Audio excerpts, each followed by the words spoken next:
आगामी कार्यक्रम प्रायोजित किया है जॉयस मायर मिनिस्ट्रीज के मित्रों और सहयोगियों ने। जब हम ओवरलोड होते हैं, हमें यीशु की मदद की जरूरत होती है, ना केवल इसलिए कि वो हमारी इस समस्या को गायब कर दे, उनसे ये पूछने के लिए कि हमें क्या करने की जरूरत है और फिर उनसे इसे करने के लिए उनका अनुग्रह मांगे।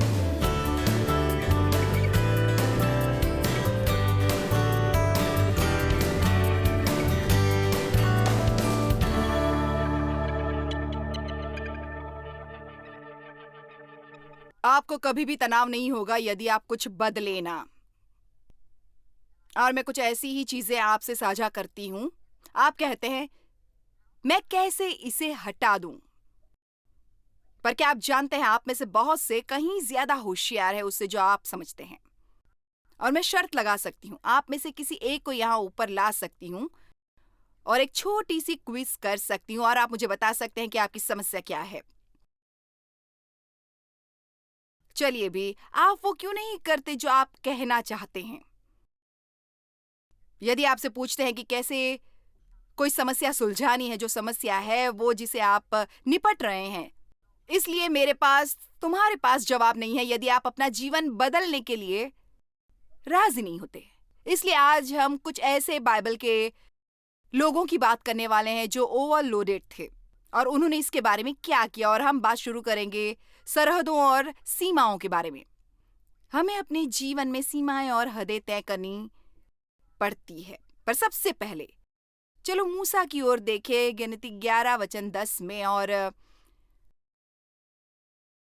मूसा ने सब घरानों को, आदमियों को अपने अपने डेरे के द्वार पर रोते हुए सुना और यहोवा का कोप अत्यंत भड़का और मूसा को भी बुरा मालूम हुआ। तब मूसा ने यहोवा से कहा, तू अपने दास से ये बुरा व्यवहार क्यों करता है और क्या कारण है कि मैंने तेरी दृष्टि में अनुग्रह नहीं पाया कि तूने इन सब लोगों का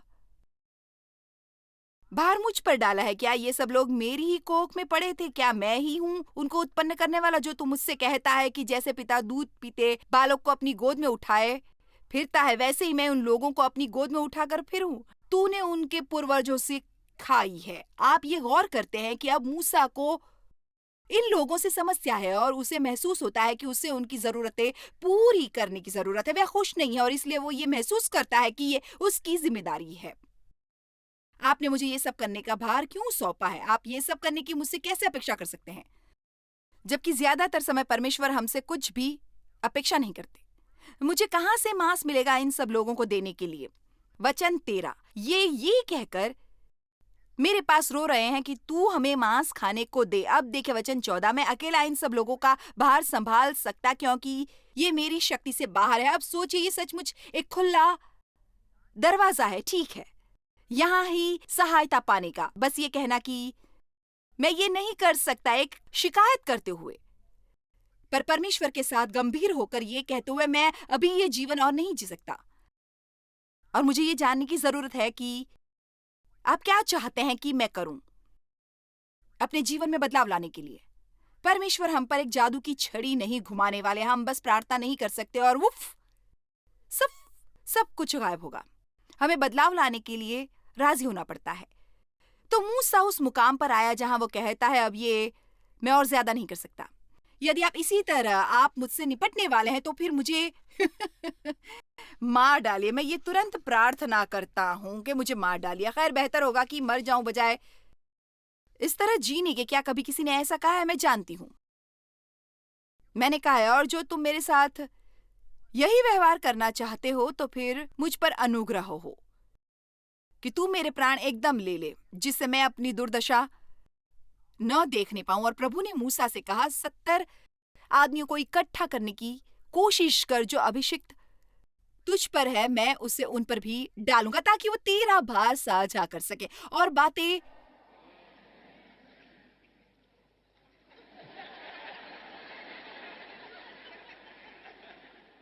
खैर, मैं भी अपना काम करती हूँ।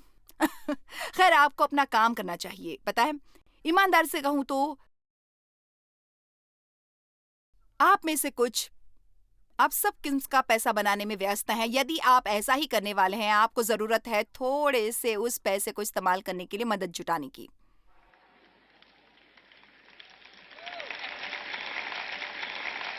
हाँ, मैं आपको अनुमति दे रही हूँ थोड़ा पैसा खर्चे, थोड़ी मदद प्राप्त करने के लिए। ओह, आप इसे और कठिन बनाने वाले हैं, है ना? मैं देख सकती हूँ। एक राजा 19 वचन 4। एलिया जो एक महान भविष्यवक्ता था, तो यहाँ देख रहे हैं परमेश्वर की महान हस्तियां जो तनाव के कारण बिखर रहे थे, परंतु वो स्वयं जंगल में एक दिन के मार्ग पर जाकर एक झाऊ के पेड़ के तले बैठ गया। वहां उसने ये कहकर अपनी मृत्यु मांगी, हे यहोवा, बस है, अब मेरा प्राण ले ले, क्योंकि मैं अपने पुरखाओं से अच्छा नहीं हूं। अब एलिया एक बड़ी लड़ाई से बाहर आया था। वो 400 बाल नबियों से टकराया था और उसने उन्हें मूर्ख साबित किया था। अब अगले ही दिन एक औरत उसे धमकी दे रही है और वो इतना थक गया है, तंग आ गया है और निठाल है कि वो उससे डर रहा है, पर उसे कोई समस्या नहीं हुई उस 400 दुष्ट नबियों का सामना करने से। यह अद्भुत है कि आप क्या कर सकते हैं जब विश्राम पाए हो और उत्साहित हो। यह भी हैरानी की बात है कि क्या हम कर सकते हैं जब कितने बेवकूफ लगते हैं यदि हम पूरे थक चुके हो, बुझ चुके हो। आमीन। किसी ने इससे पहले पूछा था कि मैं संतुलन बनाए रखने के लिए क्या करूं। खैर, मैं आपको एक बात बता सकती हूँ, जब मैं यहाँ से घर जाती हूँ तो मैं काम नहीं करती और मैं शायद बिस्किट खाऊं।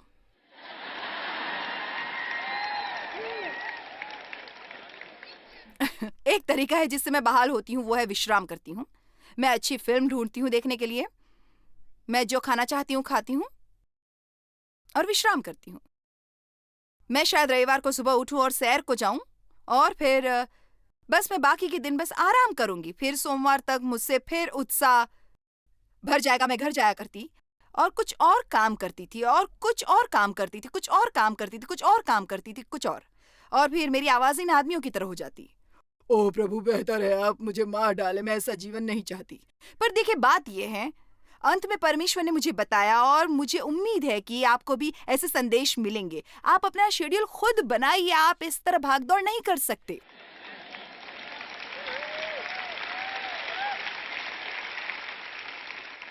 खैर, मुझे पता नहीं मैं क्या छोड़ूं। खैर, इसके कारण का एक भाग ये भी है कि मुझे पता नहीं कि हमें क्या छोड़ना है। वो इसलिए कि हम हर चीज में दखल देना चाहते हैं। दूसरा कि हम सबको खुश रखना चाहते हैं ताकि कोई हमसे ना खुश ना रहे और हर कोई हमसे प्यार करे, और हम सुपर लोगों की तरह बनना चाहते हैं। और मैं आपको बता रही हूँ कि ये गैर आत्मिक नहीं है ये कहना कि अब मैं इसे और नहीं कर सकती। मुझे अपने जीवन में एक बदलाव लाना पड़ा। प्रभु, आप मुझे दिखाएं कि मुझे क्या करना है और मैं वही करूंगी। आमीन। पैसा इस काबिल नहीं कि आप स्वयं को मार डालें।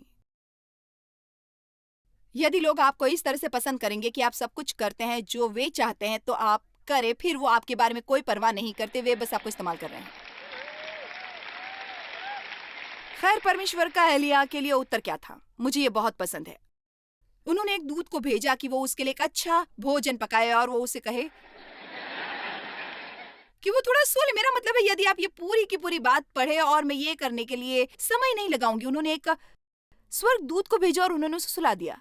उसने उसे अच्छा भोजन कराया, उसने उसे सुला दिया, और जब वो उठा तो उसमें एक ऊर्जा भरी थी और वो फिर परमेश्वर की योजना के अनुसार आगे बढ़ा। और ईमानदारी से कहूं, कई बार आपको बस यही चाहिए होता है, यानी चैन की नींद, अच्छा खाना और खूब हंसना, और आप वापस काम पर लग जाएंगे।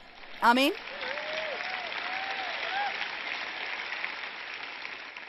आप में से कुछ को इसी वक्त हंसने की जरूरत है, इसलिए मैं इस प्रचार को बीचों बीच रोकूंगी।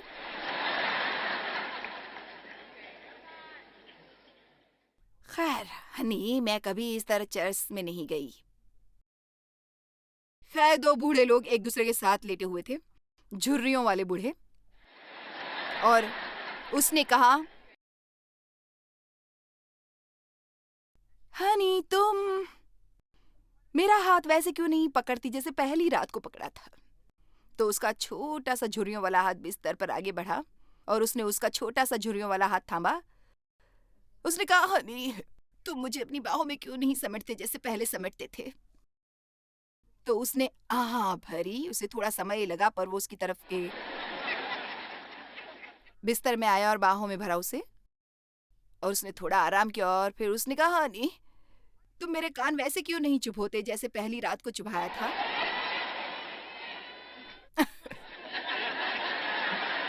और एकदम अचानक वो कूदा और फर्श के दूसरी ओर जाने लगा और उसने कहा, खैर तुम कहाँ जा रहे हो? उसने कहा, अपने दांत लाने।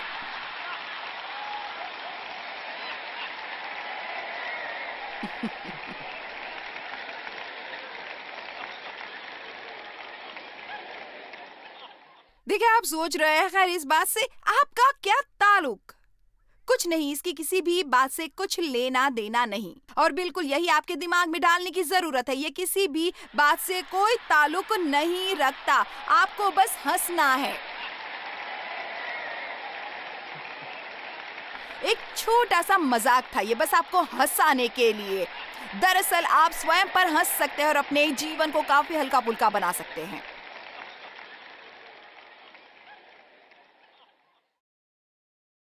यीशु ने कहा, मत्ती 11 मेरे पास आओ सब परिश्रम करने वाले और बोझ से दबे लोगों, मैं तुम्हें विश्राम दूंगा।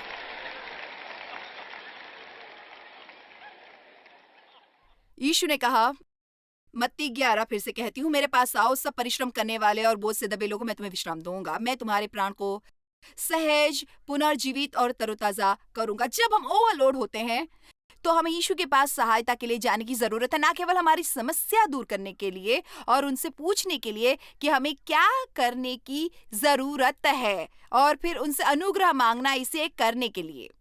क्या मैं इस सेमिनार में इस पॉइंट को स्पष्ट कर सकती हूँ? प्रार्थना इसलिए नहीं होती कि परमेश्वर हमारी समस्याओं को गायब कर दे। कई बार ऐसा होता है कि वह ऐसा करते हैं, पर ज्यादा समय परमेश्वर हमारा मार्गदर्शन करेंगे और हमें दिखाएंगे कि हमें क्या करने की जरूरत है। वे हमें अनुग्रह देंगे, शक्ति देंगे और इसे करने की काबिलियत देंगे, और फिर वही है जो हमारी समस्या को सुलझाएगा। क्या आप जानते हैं, जीवन बहुत ज्यादा बोरिंग हो जाता है यदि आपने इसमें भाग न लिया हो, और परमेश्वर चाहते हैं कि हम अपने जीवन को एकदम प्रबंधक बनाए, चाहे आप इसे जाने या ना जाने। आप अपने जीवन को अपने अधिकार से जी सकते हैं। अब क्या आप जीने योग्य जीवन जी रहे हैं, या आप स्वयं को ये कहते पाते हैं, मैं अब इसे और ज्यादा नहीं कर सकता, मैं हमेशा के लिए इसे नहीं कर सकता, ये बस मेरे लिए बहुत भारी है, या बाकी सब लोग ये बताते हुए आप हमेशा ही ऐसे चलते ही नहीं रह सकते। चलिए भी, अब आप में से कितने ऐसा जीवन जी रहे हैं, आपको ये बताते हुए कि आप अपने जीवन से प्रेम करते हैं, आपको धीमे चलना पड़ेगा, आपको ऐसा त्याग करना पड़ेगा, आपको वो करना पड़ेगा। मूसा में भी यही बात थी, वो ओवरलोडेड था। पर ईमानदारी से कहूं तो पर मुझे ये पता नहीं कि क्या सचमुच ये जानता था। और आप जानते हैं, मैं इतनी मेहनत करने वाली इंसान हूं कि कई बार मैं बस ये जान भी नहीं पाती कि मैं बहुत ज्यादा कर रही हूँ। कई बार मैं ये भी नहीं जानती कि कब मैं बहुत ज्यादा थक चुकी हूँ और किसी को आना पड़ता है और कहना पड़ता है, रुको एक मिनट, तुम ये नहीं करोगी, तुम अभी अभी एक कॉन्फ्रेंस से वापस आई हो, तुम आराम करोगी। निर्गमन 18:14 ये देखकर कि मूसा लोगों के लिए क्या क्या करता है, उसके ससुर ने कहा, ये क्या काम है जो तू लोगों के लिए करता है? क्या कारण है कि तू अकेला बैठा रहता है और लोग भोर से सांझ तक तेरे आसपास खड़े रहते हैं? अब सुनो माम, तुम अपने बच्चों की देखभाल के लिए दिन भर खड़ी क्यों रहती हो, जबकि वो आसपास आपको देखते रहते हैं पर कुछ नहीं करते सिवाय सुबह से शाम तक अपने भाई भाई से लड़ने के।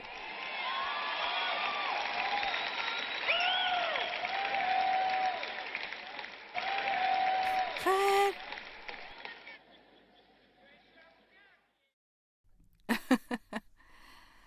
मैं आपको कुछ बताना चाहूंगी। आपका वो बच्चा प्याले में सीरियल डाल सकता है, शायद वो थोड़ा कचरा करे, पर इससे दुनिया खत्म नहीं हो जाएगी। आपको बस आनंद लेने की जरूरत है। ओ भाई, चलिए भी, मैं शुक्रवार की रात इतनी मेहनत नहीं करना चाहता।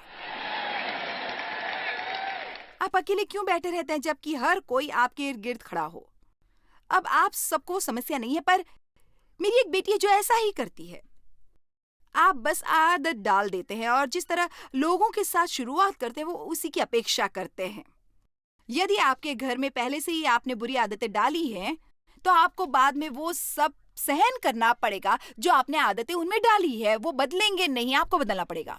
और इसका ये मतलब नहीं कि आप किसी के लिए कुछ भी ना करें, पर लोगों को अपना फायदा ना उठाने दें। कुछ हदें और सीमाएं बनाए रखिए। क्या कारण है कि तू अकेला बैठा रहता है और लोग भोर से सांझ तक तेरे आस-पास खड़े रहते हैं?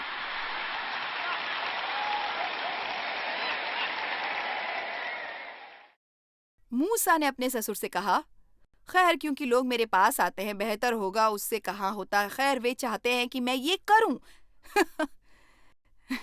वे चाहते हैं कि मैं उनकी समस्याएं हल करूं और ये जानते हैं कि ईमानदारी से कहूं, हमें एक से अनुमान होता है कि सब हमारे पास क्यों आते हैं। आप कहते हैं कि हम सब कुछ करें, पर मुझे पता नहीं कि दूसरी ओर इसका कोई फायदा है। जब उनका कोई विवाद होता है, वे मेरे पास आते हैं और मैं मनुष्य और उसके पड़ोसी के बीच न्याय करता हूँ और मैं उन्हें अवगत कराता हूँ परमेश्वर और उसकी व्यवस्था से। और मूसा के ससुर ने उससे कहा, ये काम जो तू कर रहा है अच्छा नहीं, ये काम जो तू कर रहा है अच्छा नहीं, तो यकीनन खुद को और अपने आसपास के लोगों को थका डालेगा, क्योंकि ये काम तेरे लिए बहुत भारी है। तू अपने बलबूते पर नहीं कर पाएगा, बिल्कुल भी नहीं।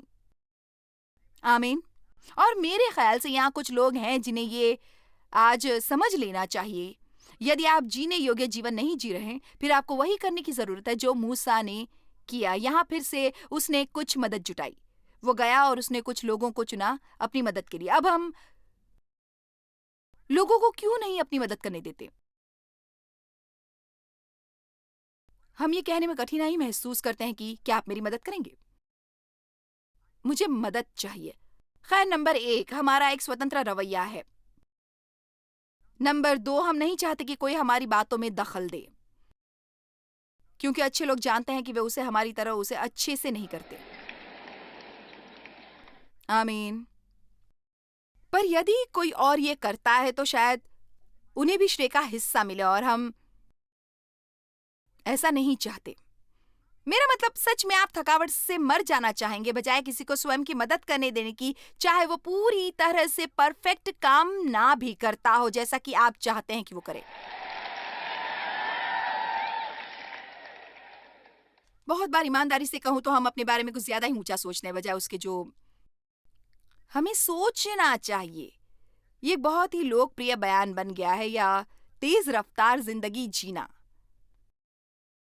ये हमारा कल्चर है, ये अमेरिकी सपना है, ये शायद असंतुलित बाइबल की शिक्षा का नतीजा भी हो। मैं चाहती हूँ कि हम एक शास्त्र वचन के बारे में सोचें। मैं मसीह के द्वारा सब कुछ कर सकता हूँ, जो मुझे बल देता है। पर क्या मैं आपको कुछ बताऊं? यदि आप नहीं जानते कि इस वचन से आपको क्या मिलता है, क्योंकि पौलुस फिलिपियो 4 वचन 12 में कहता है, मैं दीन होना भी जानता हूँ और बढ़ना भी जानता हूँ, और एक बात और सब दशाओं में मैंने तृप्त होना, भूखा रहना और बढ़ना घटना सीखा है। जो मुझे सामर्थ्य देता है, उसमें सब कुछ कर सकता हूँ। वो ये नहीं कहता मैं कुछ भी कर सकता हूँ। और अगर हम इस तरह से सिखाएं, जो मैंने कई बार सुना है और शायद अपने जीवन के शुरुआती वर्षों में, और मैं स्वयं उसी तरीके से उसे सिखाया भी करती थी, आप लोगों को बस जोश में ला सकते हैं और उन्हें इसका यकीन दिला सकते हैं कि भाई वो कोई भी सपना जो उन्होंने देखा है वो सच कर सकते हैं। ज्यादा जोर लगाए तो वो उस सपने को साकार कर सकते हैं। और मैं आपको बता दूं, यदि वो लोगों को सिखाया तो मैं उस पर पछताती हूँ, और ये सच नहीं है, क्योंकि आप परमेश्वर की संगति के बगैर कुछ भी नहीं कर सकते। आप वो सब कर सकते जो परमेश्वर आपको करने के लिए कहते हैं, और आप बस हर कुछ नहीं कर सकते जो आपने सोचा है कि आप कर सकते हैं, या जो कुछ आप करना चाहते हैं बिना परमेश्वर की संगति के। आमीन। और मेरे ख्याल से ये उन बातों में से एक है जिसे सचमुच हमें अपने दिमाग में डालने की जरूरत है। मैं कुछ भी कर सकता हूँ जो परमेश्वर करने को देते हैं। यदि मैं कुछ ऐसी बातें करने की कोशिश करता हूँ जो मुझे करना नहीं चाहिए, तो परमेश्वर मुझसे इतना प्रेम करेंगे कि वे पीछे बैठकर देखते रहे मुझे असफल होते। हाँ, वे ऐसा करेंगे। वो आपसे इतना प्रेम करते हैं कि यदि यही एक तरीका हो कि वो आपको आपकी इच्छा अनुसार चला सके, वो आपसे इतना प्रेम करते हैं कि वो आपको हताश होते देखेंगे और आपको उत्तेजित करेंगे और आपको थका लेंगे कुछ करने की कोशिश में जो आपको करना नहीं था, और अंत में आप कहेंगे मैं बस यही नहीं कर सकता। ओ सचमुच? खैर, मैंने तुमसे करने को नहीं कहा था। शुरुआत से ही तुम्हारे स्थान के लिए अनुग्रह है। जब तक कि आप अपने स्थान पर बने रहते हैं, आपके पास हमेशा अनुग्रह रहेगा जो आपके पास है। इसलिए हमें कुछ बदलाव करने की जरूरत है। और एक बात जो हमें करने की जरूरत है कि अपनी जीवन शैली में कुछ हदें तय करें। कुछ हदें हैं जो आप जानते हैं। देव और मैं आज एक होटल के कमरे की तलाश में गए और हर जगह जहां आप देखते हैं वहां हदें होती हैं। ये एक तरह से दिलचस्प है। ये ऐसे जैसे दीवार के साथ बेसबोर्ड बॉर्डर, वहां कारपेट के गिर्द बॉर्डर, वहां डेस्क के इर्द गिर्द फेंसिंग थी। ये जो बॉर्डर था जिसने किसी को भी आने जाने से रोका हुआ था और इससे मुझे गिरने से भी बचाव करने को सहायता मिली, और अन्य लोगों के लिए निर्धारित गाइड लाइन है। आप बस यहाँ तक ही आ सकते हैं और आप इससे और आगे नहीं जा सकते। किसी ने भी ऐसा कहा नहीं होता, पर वो बोर्ड से हमें पता चल जाता है। ये प्लेटफॉर्म यहाँ इसलिए बनाया गया है ताकि आपको पता लग सके कि आप कहाँ ऊपर जा सकते हैं या नहीं। आप यहाँ ऊपर नहीं आ सकते, इसलिए आप वहीं रहेंगे और मैं यहाँ रहूंगी और हम ठीक ठाक रहेंगे एक दूसरे से। और हर जगह जहां आप देखते हैं समुद्र और नदियों की हदें होती हैं, और जब वो अपनी हदों में रहते हैं तो बढ़िया लगते हैं, और यदि वे अपनी हदों से बाहर जाते हैं खतरनाक हो जाते हैं। और जब तक कि परमेश्वर की इच्छा और परमेश्वर का वचन एक सरहद है तो सब कुछ हमारे जीवन में ठीक ठाक चलेगा। पर एक बार यदि हम उस सरहद से बाहर आ जाते हैं तो बातें ठीक नहीं रहेंगी। मेरे शहर में एक बार चर्च में एक नौकरी लगी थी और एक समय था जब मुझे वहां होना चाहिए था। वो सही था क्योंकि मुझे वहां होना चाहिए था और मैंने वहां बहुत कुछ सीखा, और मैं परमेश्वर का धन्यवाद करती हूँ उन अवसरों के लिए जो उन्होंने मुझे दिए। और फिर वहां एक समस्या आई जब परमेश्वर ने उसे खत्म किया, और मैं आपको कुछ बताना चाहती हूँ। जीवन कठिन हो जाता है जब परमेश्वर खत्म कर देते हैं और आपने अभी तक खत्म नहीं किया होता, इसलिए आपको वो जानने की जरूरत है। आप अभी भी उस घोड़े की सवारी करने की कोशिश कर रहे हैं जो 20 साल से मर चुका है। आपको नियम बनाने की जरूरत है। और मेरे कहने का इससे मतलब ये कि यदि उसमें जो आप कर रहे हैं अब और जीवन नहीं है तो ये संघर्ष है, परिश्रम है। यदि आप नफरत करते रहेंगे तो आपको वही मिलेगा। क्या अब ये मेरा स्थान नहीं रहा? क्योंकि यदि वो नहीं है जो अब आपको और करने की जरूरत है, तो फिर आपको इसे करने के लिए कोई अनुग्रह प्राप्त नहीं होगा। और चाहे आप इसे कितना भी कठिन करें, चाहे बाकी लोग कितना भी चाहे आप करें, चाहे आप कितना भी पैसा लगा दें, चाहे कितना भी आकर्षक हो, यदि परमेश्वर खत्म कर चुके हैं और आपने नहीं किया तो आप ना खुश रहेंगे। वैसे ही यदि परमेश्वर ने समाप्त ना किया और यदि वो चाहते हैं कि हम बने रहें और हम फैसला करते हैं आगे जाने का, तो ये भी हमें दुखी करेगा। जब मैं कहती हूँ परमेश्वर आपके स्थान के लिए आपको अनुग्रह देंगे, जब तक आप परमेश्वर की इच्छा की हदों और सीमाओं में रहते हैं तो हमें हमेशा बने रहने का अनुग्रह मिलेगा। इसका मतलब यह है कि हम वो कर सकते हैं जो परमेश्वर हमसे करवाना चाहते हैं। हम इसे कर सकते हैं शांति से, आनंद से। मैं कह सकती हूँ परमेश्वर आपके स्थान के लिए आपको अनुग्रह देंगे। चलिए भी अब मैं जानती हूँ ये कहते हुए कि मैं आप में से कुछ को बेचैन कर रही हूँ, क्योंकि आप सोच रहे होंगे कि मुझे ये छोड़ना पड़ेगा, मुझे ये करना बंद करना पड़ेगा, मुझे बदलाव लाना होगा। खैर, इस तरह की चीजें सुनने का कोई फायदा नहीं यदि आप बस मनोरंजन पाना चाहते हैं। मैं एक मनोरंजन करने वाली नहीं हूँ, जिसका मतलब है कि मैं कह रही हूँ आप शायद सोचे कि मैं आपका मनोरंजन कर रही हूँ। मैं मनोरंजन नहीं कर रही, इसलिए हम यहाँ नहीं आए। हम आए हैं जीवन बदलने के लिए, और परमेश्वर का वचन हमारे जीवन बदल देता है। मैं आपको बता दूं कि मैं अपना सरमन ड्रॉवर नहीं खोलना चाहती, इसे निकाला और यहाँ आ गई। हर्षे में मैंने यहाँ बहुत परिश्रम से अध्ययन किया आपके लिए ये जानकारी लाने, बहुत परिश्रम किया। मैंने उन्हें टाइप किया, मैंने पढ़ाया बार-बार। इसलिए मैं चाहती हूँ कि आप अपना इरादा पक्का कर लें कि जो भी परमेश्वर आपको दिखाते हैं कि उसे बदलने की ज़रूरत है और आप उसे बदलेंगे, क्योंकि ये आपके ही लाभ के लिए है यदि आप ऐसा करते हैं। आमीन। मैं प्रार्थना करती हूँ कि आज की शिक्षा ने आपके अपने जीवन में कुछ सेहतमंद सरहदें और सीमाएं तय करने में मदद की है। और सबसे बढ़कर ये याद रखें कि हमारे जीवन की सरहद है परमेश्वर का वचन। और मैं आपको बता दूं कि जो आप अपने जीवन में कटनी काटेंगे वो आपके हर जगह पैसे का पूरा उपयोग करेगा। परमेश्वर आपको आशीष दे और आपका जीवन कमाल का हो। जॉयस मायर मिनिस्ट्रीज में आप हमारे लिए बहुत ही कीमती हैं, जितना कि आप जानते हैं। हम आपकी सराहना करते हैं और इस सेविकाई को दुनिया भर में संभव बनाने के लिए हम अपने दोस्तों और सहभागियों को धन्यवाद देते हैं। हम साथ मिलकर भूखों को खाना खिलाते हैं, गरीबों को कपड़े देते हैं और कई देशों में सुसमाचार बांटते हैं। अपना प्रार्थना निवेदन भेजने के लिए कृपया आज ही संपर्क कीजिए। हमारे स्रोतों के बारे में और भी जानिए। जॉयस की सभाओं की सूची देखिए हमारे साथ सहभागी बनने के लिए, क्योंकि हम दुनिया भर में मसीह के प्रेम को बांटते हैं।